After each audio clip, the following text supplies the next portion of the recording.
6:56 a.m. June 15, 1944, Saipan.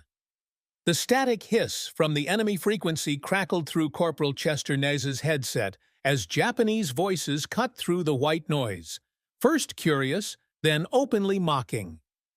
Through the humid air of the communications bunker, half buried in volcanic sand, 400 yards from the Saipan beachhead, Nez could hear them clearly. They were laughing. Sharp, staccato bursts of ridicule that needed no translation. They thought they'd intercepted another American transmission, another code to break, another pattern to exploit like they'd done for 18 months straight, turning U.S. military communications into a death sentence for thousands of Marines. What they didn't know, what they couldn't possibly know, was that the strange, guttural sounds crackling across their radio weren't code at all. At least not in any way their most brilliant cryptographers would recognize. Nez's fingers hovered over the transmitter switch, the metal warm and slick with condensation. Before him lay the message slate with 47 words scrawled in urgent handwriting. Enemy artillery concentration at grid 334778. Request immediate naval bombardment. 3 companies pinned. Heavy casualties. It was June 15, 1944, on the western beaches of Saipan in the Mariana Islands. Nez's unit, the 382nd Platoon Communication Section attached to the 2nd Marine Division, had been tasked with maintaining radio communication during the initial invasion. The date would burn itself into his memory, not because of the artillery that had been falling like rain since 5:30 a.m., but because this was the first time command had authorized him to do what he'd been trained for. First Lieutenant Robert Haynes stood behind him, arms crossed, sweat streaking through the dust on his face. "Tokyo Rose has been reading our mail for a year and a half, Nez," Haynes said quietly. "Their code breakers cracked our substitution cipher in 4 hours last month. We've got Marines dying because we can't talk to our own ships without the enemy listening." Nez didn't respond immediately. His focus remained on the message, his mind already translating into Dine Bizad, the language the U.S. government had tried to beat out of him at boarding school 15 years ago. "Japanese cryptography school trains for 3 years, Haynes continued. "They've got mathematicians, linguists, experts in every major language. You really think your language is going to stop them?" Through the bunker slot, Nez could see smoke rising from the beach where Charlie Company was pinned down. 300 Marines trapped because calling for naval support meant broadcasting coordinates to every enemy artillery battery on the island. His finger moved to the transmitter button. "They're not trained in Navajo, sir," Nez said simply. "They don't even know it exists." He pressed the transmitter and began speaking, his voice steady, the words flowing in rhythmic patterns. "Dibe, Tkin, Shush, Wol, Lachi." 2 miles offshore on the USS Indianapolis. Private First Class John Benelli sat up straight at his receiver, pencil moving across his notepad, translating at a speed no conventional code could match. In the Japanese signals bunker, 3 miles inland, Lieutenant Takeshi Yamamoto tore off his headset and stared at it. For 6 seconds, he'd been certain it was code. Then it shifted. It became something that didn't fit any linguistic pattern in his training. "What is that?" his commanding officer demanded. Yamamoto, who spoke 5 languages and had broken 17 Allied codes, could only shake his head. On the beach, naval shells began falling on the exact coordinates Nez had transmitted. 30 seconds from transmission to impact. The fastest fire mission in Marine Corps history. Lieutenant Haynes exhaled slowly, something between relief and awe crossing his face. "Do it again," he said quietly. Nez was already translating the second message, while somewhere across the Pacific, Japanese cryptographers began the futile process of trying to break an unbreakable code. 3:15 p.m., September 12, 1929. Fort Defiance Indian School, Arizona. The taste of lye soap burned Chester Nez's mouth as Mrs. Robertson gripped his jaw, her fingers digging into his cheeks. He was 7 years old, and he'd made the mistake of answering his friend Tommy in Navajo during recess. His first month at the government boarding school, and already he'd lost count of how many times he'd been punished for speaking the only language he knew. "English only," Mrs. Robertson hissed, her face inches from his. "Savages speak Navajo. Americans speak English. Which are you going to be?" Chester's eyes watered, but he didn't cry. His grandmother had told him before he left home, "They will try to make you forget who you are. Don't let them." The Fort Defiance Indian School, like dozens of others across the Southwest, operated on a simple philosophy: kill the Indian, save the man.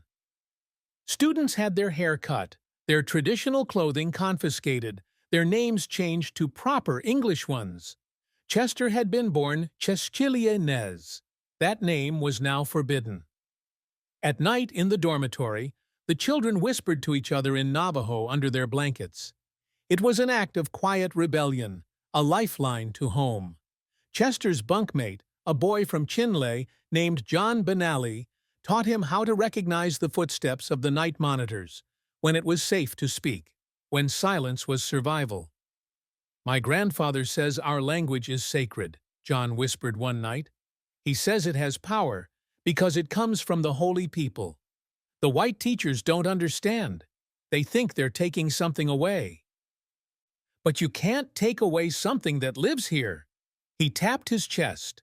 Chester learned to live in two worlds. In the classroom, he mastered English with a fervor that surprised his teachers.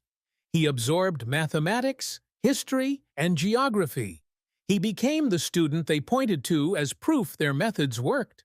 But in his mind, every English word had a Navajo shadow.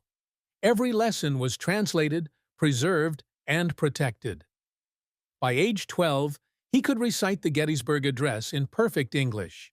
He could also recite the traditional Navajo creation story, in the exact cadence his grandmother had used, even though he hadn't heard it spoken aloud in 5 years.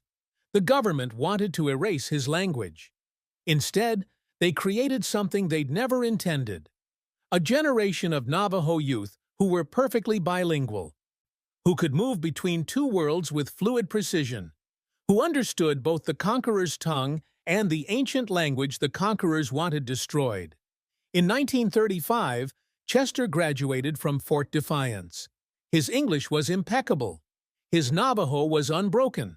He didn't know it yet, but that combination, forged in punishment, preserved in defiance, would eventually make him exactly what his country needed. On graduation day, as he shook hands with the school superintendent, the man smiled and said, "You're proof that assimilation works, Chester. You're a credit to your race."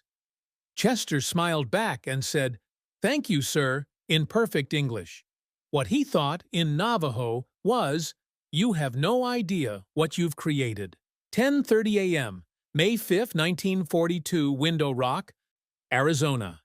Chester Nez stood in a line of 29 young Navajo men, none of them quite sure why a Marine Corps recruiter had driven 8 hours into the reservation to find them. The war had been raging in the Pacific for 5 months, and enlistment posters covered every post office and trading post in America. But Marines didn't typically recruit on Indian reservations. The recruiter, a hard-faced gunnery sergeant named McCabe, walked down the line, studying each face with the intensity of a livestock buyer. He stopped in front of Chester.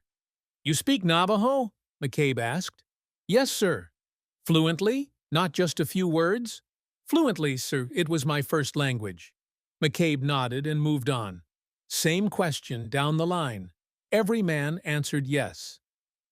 What Chester didn't know, what none of them knew, was that they were being recruited for something that had never been attempted in military history.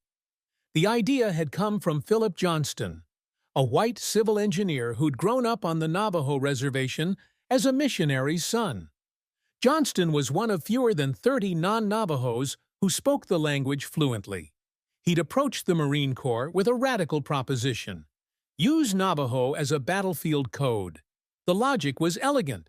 Japanese cryptographers had broken every American code by treating them as puzzles, mathematical patterns to be solved. But Navajo wasn't a code. It was a complete language, unwritten, virtually unknown outside the reservation, with complex tonal patterns and syntax that bore no relation to Japanese, German, or any other language the enemy's codebreakers had studied. More importantly, it had no military vocabulary. There was no Navajo word for tank, or bombardment, or coordinates, which meant the code talkers would have to invent one, creating a complete military lexicon that could be memorized but never written down. At Camp Elliott in San Diego, the original 29 recruits became linguistic architects. They gathered in a Quonset hut with a blackboard and began building a secret dictionary. For tank, they chose the Navajo word for turtle, che dagahi. Bomber became buzzard, jay sho. Submarine was iron fish, besh lo. For the alphabet, they created a substitution system using Navajo words. A was wola che, ant. B was shush, bear. C was moasi, cat. But they went further, creating multiple Navajo words for frequently used letters to prevent pattern recognition. Chester found himself in his element. The language they'd tried to beat out of him at boarding school was being weaponized. Every word he'd preserved in secret, every grammatical structure he'd protected, was now a tool of war. The training was brutal. They had to memorize the entire code, hundreds of words without writing anything down. They had to translate at combat speed, under pressure, with perfect accuracy. A single wrong word could mean friendly fire, misdirected artillery, death. In August 1942, the 29 graduated. They were given the designation Code Talkers and shipped to the Pacific. Military intelligence estimated it would take Japanese cryptographers at least 2 weeks to break the code, maybe 3. They never broke it at all. 2:17 a.m., November 8, 1942. Guadalcanal Private Chester Nez crouched in a foxhole on Guadalcanal, his radio weighing 38 pounds on his back, while mortar fire turned the jungle into a screaming hell.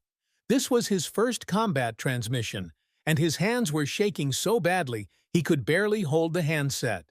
"Send the coordinates," Lieutenant Haynes shouted over the explosions. "We need artillery support now." But Nez hesitated. Not from fear, though there was plenty of that, but because he could hear the skepticism in Haynes's voice. The other radio men had warned him. Field officers didn't trust the code talker system. Too new, too strange, too much riding on the voice of an Indian private speaking a language most Americans had never heard of. "What if they don't understand?" Nez shouted back. "What if I translate it wrong?" "Then we die," Haynes said flatly. "Either way, we need fire support in the next 60 seconds, or Japanese infantry is going to overrun this position." Nez pressed the transmitter, his mouth dry, and began speaking in Navajo. The words came faster than thought. "Besh bicha he, tikinal tasai, ze, wulache." Artillery, coordinates, grid numbers, all flowing in the rhythmic cadence his grandmother would have recognized. 3 foxholes over, a Marine sergeant named Patterson stared at him like he'd lost his mind. "What the hell is that?" Patterson demanded. "Is he even speaking English?" "He's speaking code," Haynes said, though his voice carried doubt. 800 yards offshore on the USS Nevada, code talker Private Wilson Price sat up at his receiver, pencil flying across his notepad. He translated the message in 20 seconds, half the time it took with conventional coding systems, and relayed it to the fire control officer. "Fire mission authenticated," the artillery officer announced. "Grid coordinates confirmed. Firing for effect." 90 seconds after Nez spoke the first word in Navajo, naval artillery shells began falling on the Japanese position with surgical precision. The enemy advance disintegrated under the bombardment. Sergeant Patterson crawled over to Nez's foxhole, his face covered in mud and disbelief. "What did you just do?" he asked. "My job," Nez replied quietly. But the real test came 3 hours later, when a Japanese radio man began speaking on the same frequency Nez had just used. The enemy had intercepted the transmission and was attempting to respond, possibly trying to issue false commands, a tactic they'd used successfully against conventional American codes. The Japanese speaker talked for 30 seconds, trying to mimic the sounds he'd heard. It was gibberish, random syllables strung together without grammar, tone, or meaning. The linguistic equivalent of a toddler playing with a telephone. On the ship, Wilson Price listened and started laughing. "What's so funny?" the communications officer asked. "Sir, he just said something like, 'Sky turkey, fish grandfather mountain.' It's not even close to real Navajo. They have no idea what they're listening to." Word spread through the division overnight. The code talkers had passed their first combat test.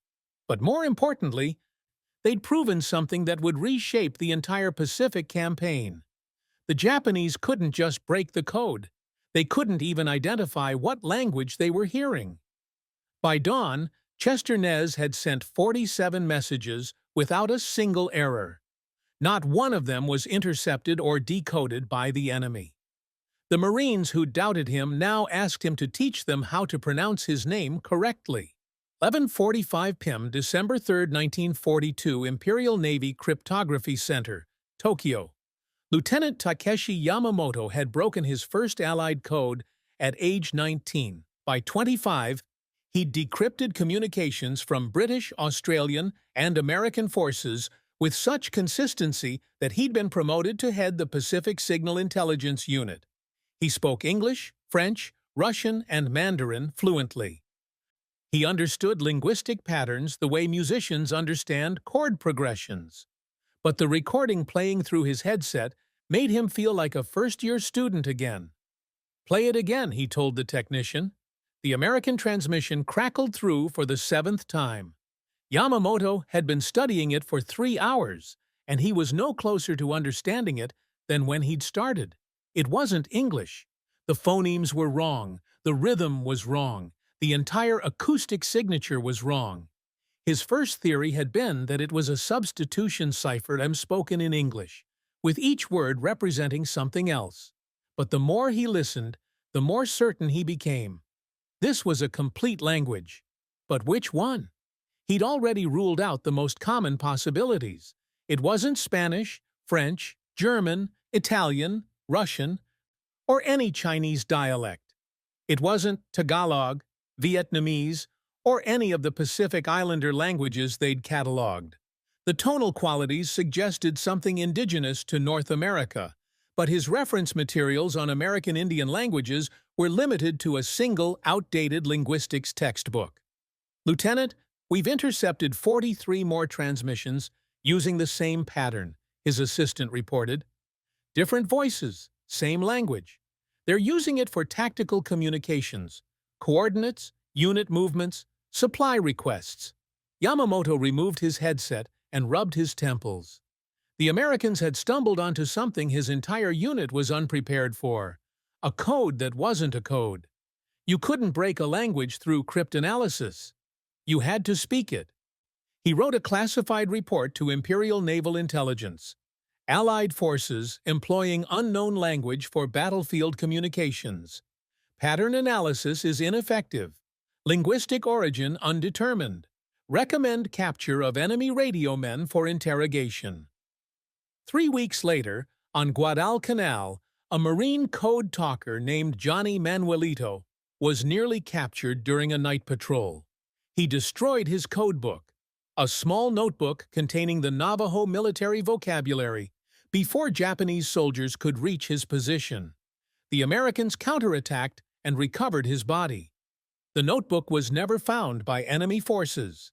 Back in Tokyo, Yamamoto brought in Dr. Kenji Matsumoto, Japan's foremost expert on American indigenous cultures. Matsumoto listened to the recordings for 6 hours. "It could be Navajo," Matsumoto said finally. or possibly Hopi, or Apache. The phoneme structure suggests Athabascan language family. But I'd need months of study to be certain, and even then, he trailed off. Even then what? Yamamoto pressed. Even if we identify the language, it doesn't help us. These aren't traditional words. Listen here. He pointed to a waveform on the recording equipment. He says something that sounds like turtle followed by numbers, then bird and more numbers. They're using their own language as a foundation, but they've created a specialized vocabulary. We'd need a native speaker who also understands military terminology.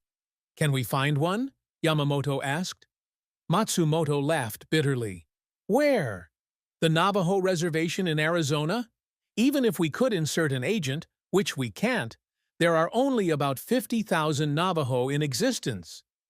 The chances of finding one who'd commit treason and knows military English? Effectively, zero. Yamamoto stared at the recordings, dozens of them now, stacked on his desk like accusations of failure. For the first time in his career, he was facing a communications system that was theoretically unbreakable.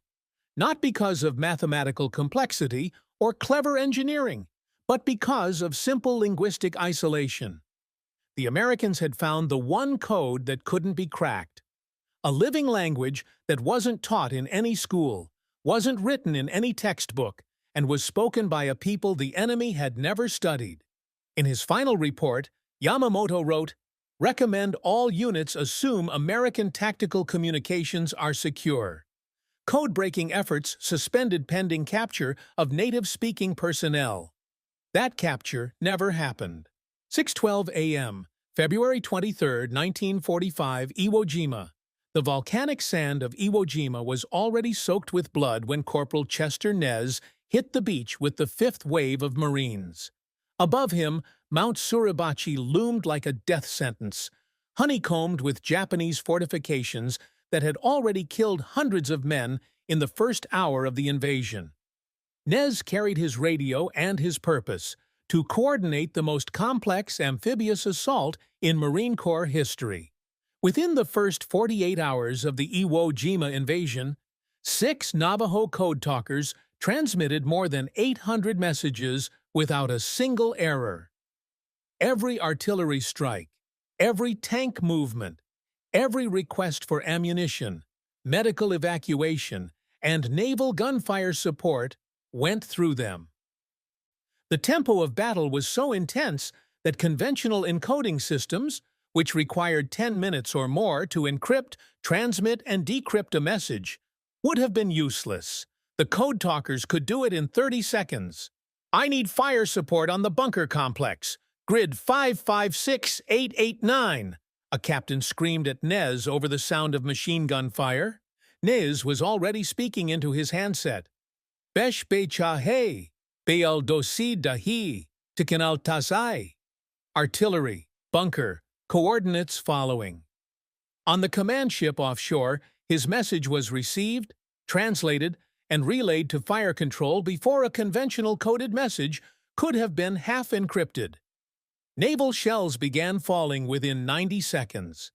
Major Howard Connor, the 5th Marine Division signal officer, would later write in his after-action report, "Without the Navajo code talkers, the Marines would never have taken Iwo Jima."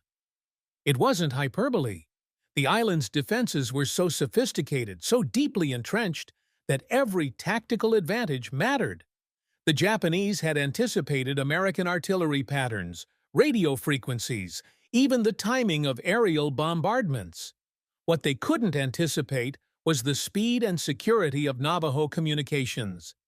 Japanese forces on Iwo Jima attempted to jam American radio frequencies, broadcasting false information and noise. But they couldn't disrupt what they couldn't understand.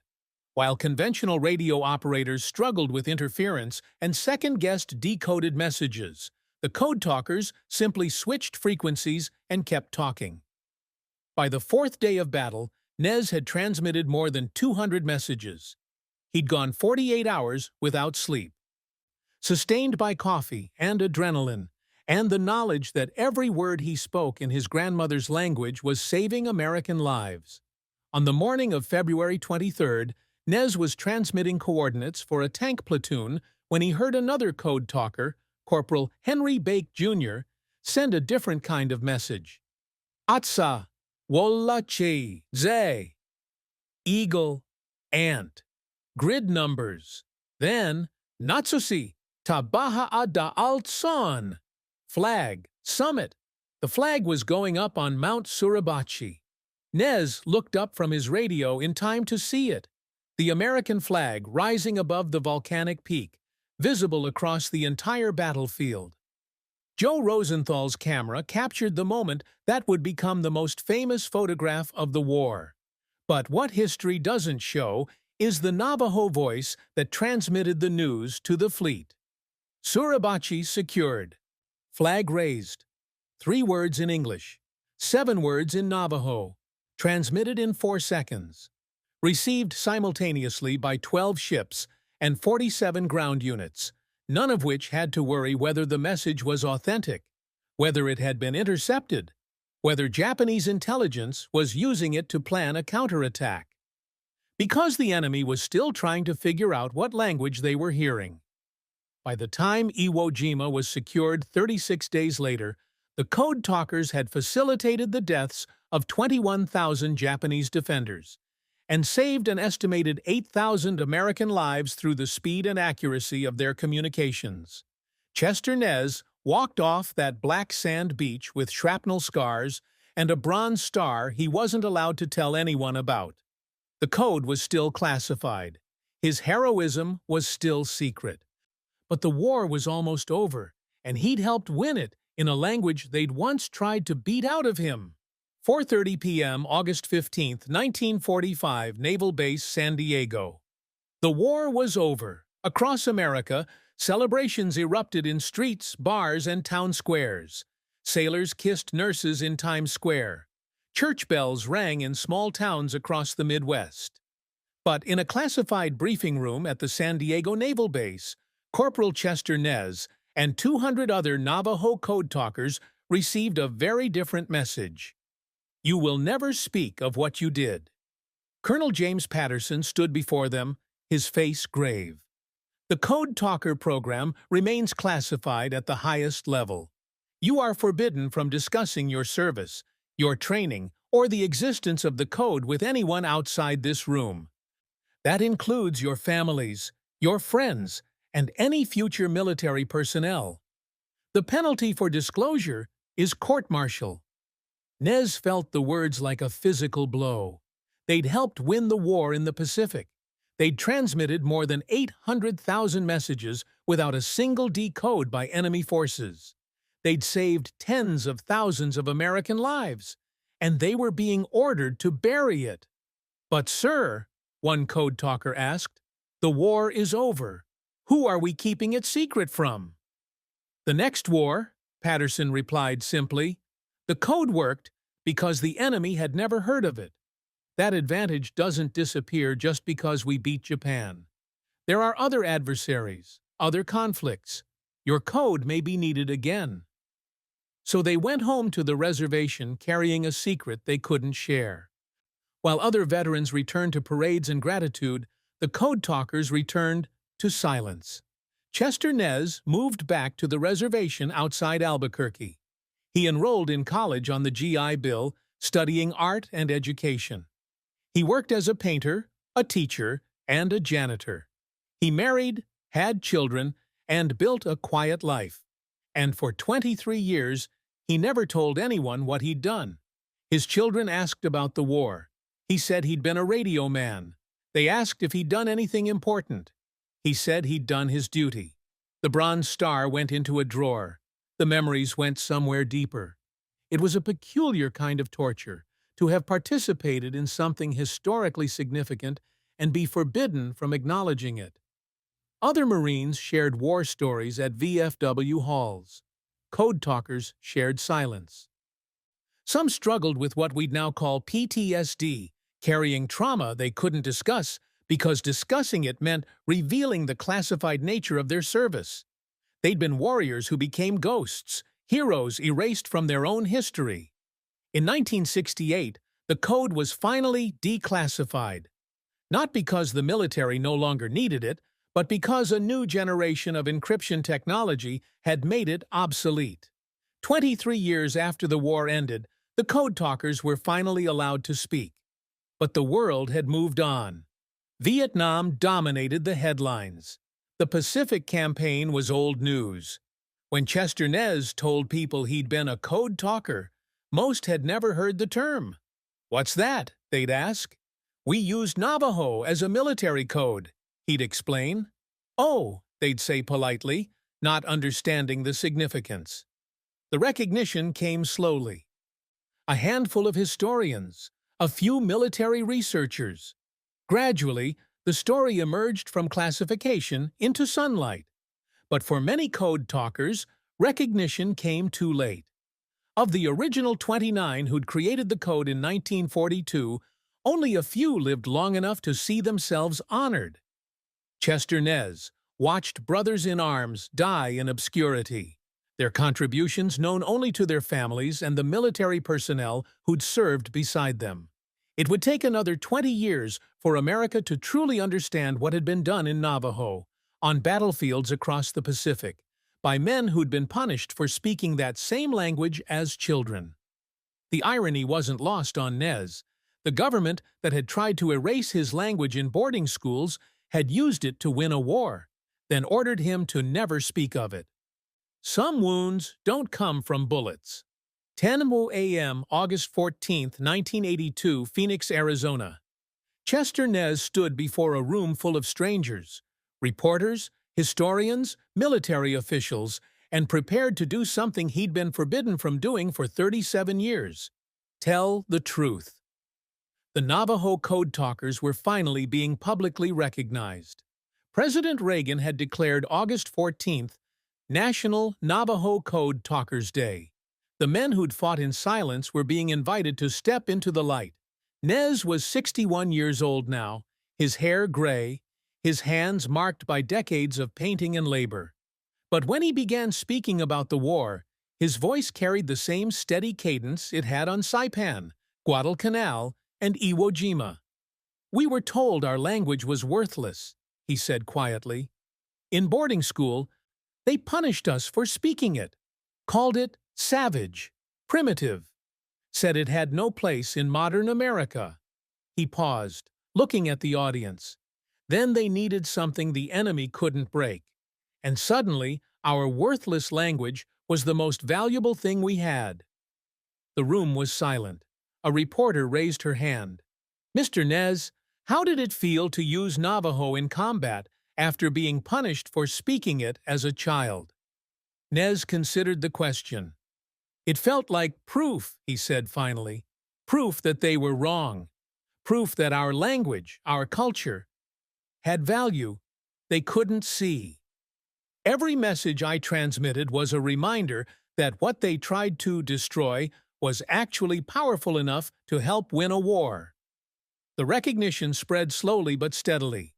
Schools began teaching about the code talkers. Documentary filmmakers told their story. In 2001, the original 29 code talkers were awarded Congressional Gold Medals, the highest civilian honor Congress can bestow. Only 5 of the original 29 were still alive to receive it. Chester Nez stood in the Capitol Rotunda, wearing a suit instead of his uniform, and accepted a gold medal from a nation that had finally decided to remember what he'd done.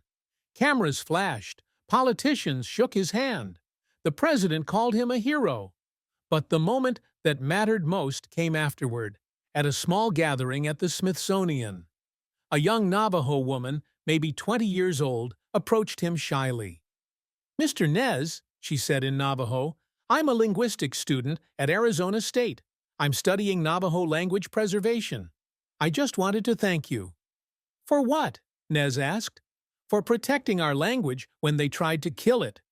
For proving it was valuable. For giving me something to preserve." She gestured to a group of young Navajo students across the room, all learning the language their great-grandparents had been punished for speaking. We're teaching Navajo in schools now. Real schools, not boarding schools. We're creating dictionaries, recording elders, and developing curriculum. There are more young people learning Navajo today than in my parents' generation."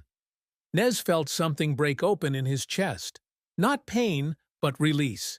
"Your generation is finishing what mine started," he said quietly. "No," she replied. "Your generation saved it. We're just keeping it alive." In 2014, Chester Nez published his memoir, Code Talker. He spoke at schools, museums, and military bases.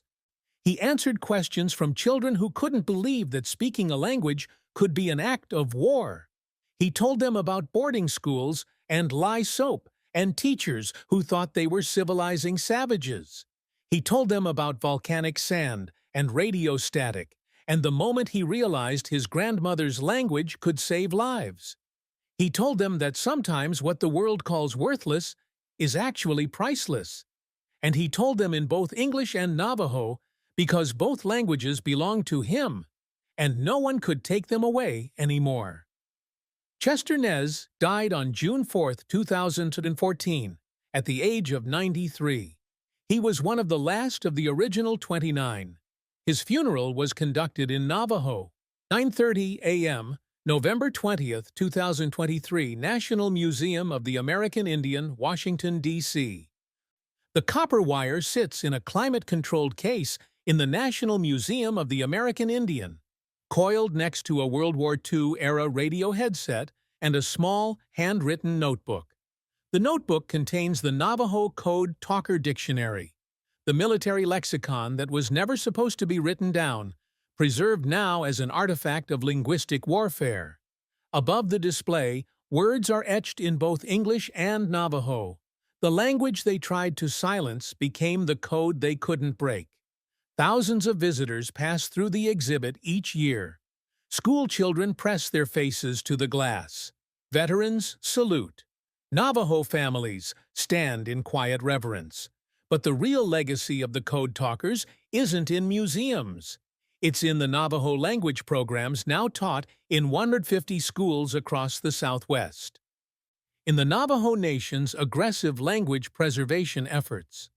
In the cultural pride that replaced the shame imposed by boarding schools. It's in the military's recognition that diversity, linguistic, cultural, cognitive, can be a tactical advantage. The Code Talker program helped establish the principle that different perspectives and backgrounds strengthen American forces rather than weaken them.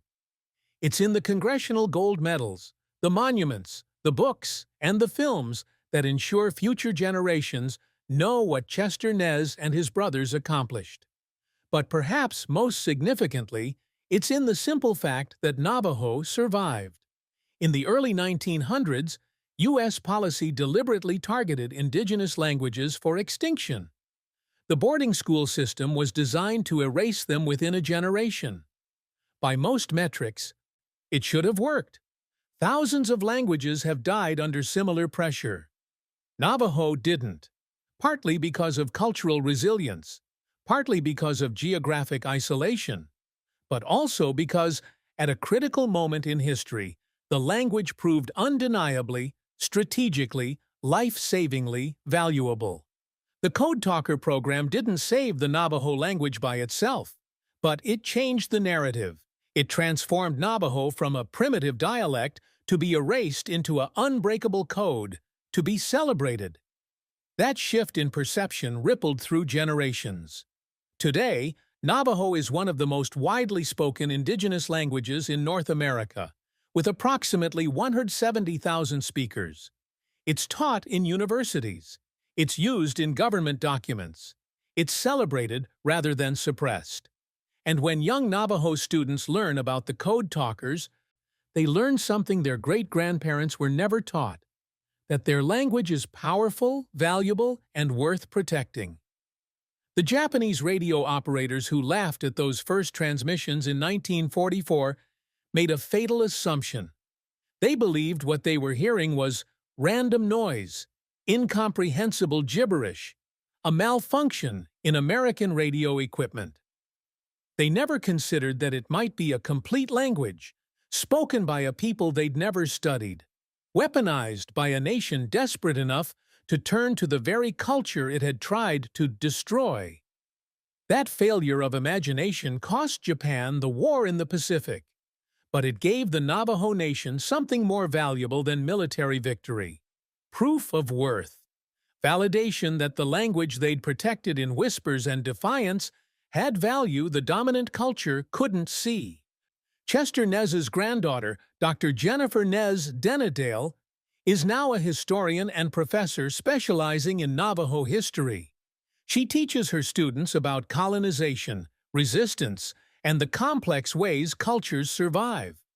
"My grandfather used to say, 'The code wasn't the clever part,'" she explains. "The clever part was that the language still existed to be used. That's the real victory. Not that Navajo won a war, but that Navajo survived to fight in one." The last display in the Code Talker exhibit contains a video screen. On it, Chester Nez, recorded shortly before his death, speaks directly to the camera. "They tried to take our language away in boarding schools. They tried to make us ashamed of who we were. But our language survived. And when America needed something unbreakable, something the enemy couldn't decode, it was there waiting." He pauses, and his expression shifts, not quite a smile, but something close to vindication. The lesson isn't that Navajo is special. The lesson is that everything they told us was worthless. Our language, our culture, our way of thinking, turned out to be exactly what was needed. Maybe that's true for everyone. Maybe the things the world tells you to hide are actually your greatest strengths. The video ends. The museum lights dim. And somewhere in the Southwest, a 7-year-old Navajo child learns her first words in a language that once helped win a war, a language that was never broken.